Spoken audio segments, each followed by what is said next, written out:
There are a couple of very awkward moments that came from our political leaders today.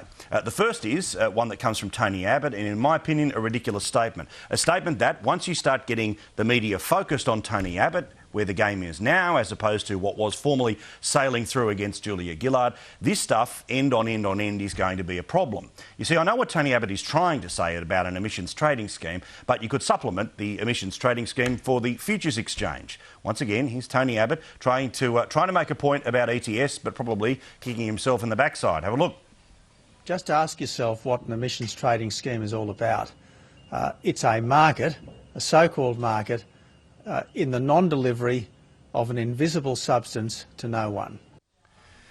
So, a small problem that unless you can see it, it doesn't actually exist. Now, I don't know whether it's a matter of faith that you have to decide whether there's things like climate change. It's certainly not an act of faith whether you have to decide if there is a thing such as an ETS. And that stuff, while obviously it's not, while clearly you have to either read into his meaning, it's going to be very easy, and rightly so, for the Labor Party and the opponents of Tony Abbott to have a go at it.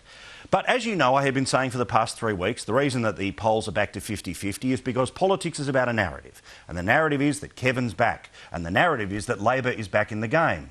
So I would have thought that television news would have shown you both embarrassing statements from leaders today. But guess what? They didn't. Your 6 p.m. news, where 60% of people are getting their news from in this election, they only showed the awkward moment of Tony Abbott. I would like to show you what they weren't willing to show you, which wasn't just the ego out of control as Kevin Rudd was having his Stephen Colbert moment, but what about this bloke being in PNG saying this about the Kokoda track? Have a look. Australians themselves have a huge soft spot for this country. With 3,000 Australians doing the Kokoda track each year, I was one of them way back then, and I'm a survivor of the Kokoda track. I beg your pardon?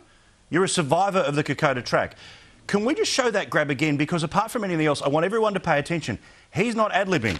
He is reading off a script. He meant to say that. Have a look. Australians themselves have a huge soft spot for this country. With 3,000 Australians doing the Kokoda track each year, I was one of them way back then, and I'm a survivor of the Kokoda track. That's your preferred Prime Minister, Australia.